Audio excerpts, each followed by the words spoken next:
Mais je commencerai par un rappel pour dire que nous connaissons l'engagement qui est le vôtre pour vouloir emmener certaines questions et chercher à les solutionner. Lors des campagnes 2017, nous vous avions posé le problème. Et donc je rappellerai en seul, c'est le problème des érosions à dire. Nous avons un trou béant derrière nous, qui existe toujours. Un trou auquel toute une école est partie, l'école émeraude.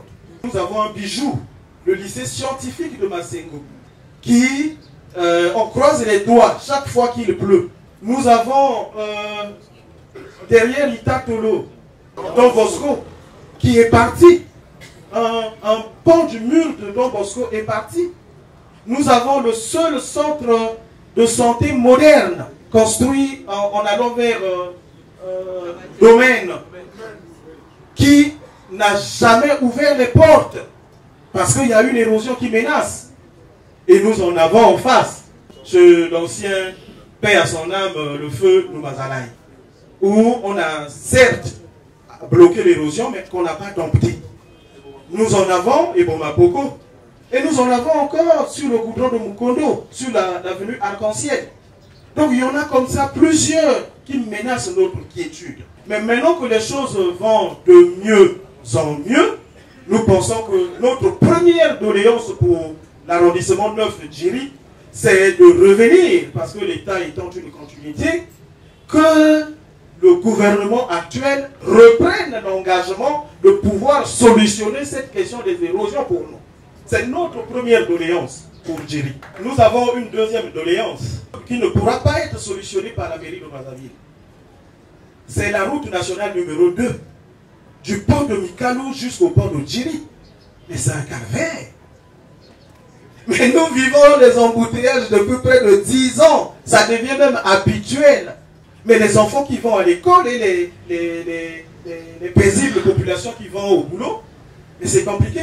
Mais il y a un temps, une inauguration où une plaque a été posée. Nous connaissons tous qu'est-ce que c'est qu'une autoroute, que cette route devait être construite en autoroute, donc avec 2 routes et un terre-plein central, pour essayer de désengorger les embouteillages.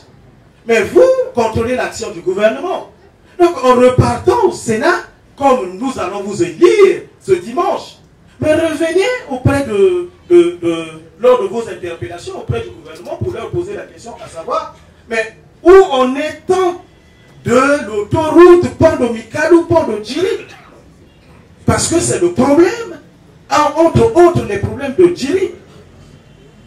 Nous avons un troisième problème qui ne peut pas être solutionné par la mairie. J'ai apporté 3 lois que je vous tends.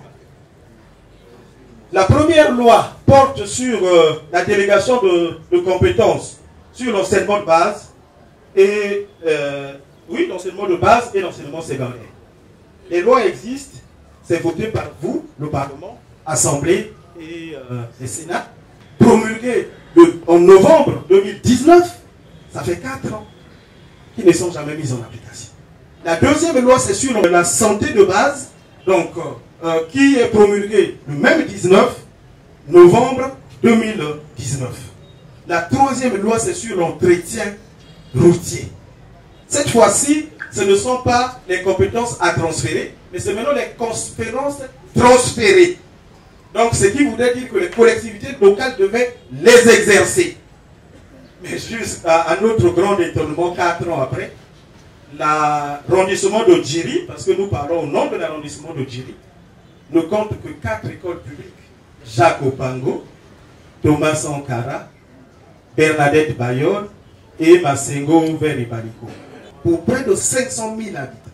Or, ces lois-là devaient nous permettre à ce que le transfert de moyens se fasse afin que les collectivités locales exercent ces compétences. Mais aucune loi, 4 ans après, est prise par vous. Le gouvernement n'a pas exécuté. Et nous vous interpellons pour qu'à votre tour repartez au Sénat, que vous interpelliez le gouvernement. Pourquoi ces lois prises en 2019 jusqu'à aujourd'hui ne sont pas mises en exécution? Et le quatrième problème, c'est le problème épineux. Depuis avril 2020, lors de la mise en place du GUP, le guichet unique de paiement, les collectivités locales qui ont près de 2/3 de leurs ressources financières émanant des impôts locaux sont privées de cette ressource. Donc le reversement ne se fait plus. Mais c'est plus de 2/3, 76% des ressources financières d'une collectivité. Mais comment, avec 24% des ressources, on pourra gérer une commune comme Brazzaville? Ce qui fait que le conseil de Brazzaville ne peut rien faire parce qu'il n'y a plus l'argent qui devait servir à ce que la mairie exerce ses pouvoirs. Et c'est à votre niveau de pouvoir interpeller le gouvernement pour dire où on est avec le GUP. Parce que les collectivités locales pleurent. Pourquoi les reversements ne se font plus? Les rétrocessions ne se font plus aux collectivités locales.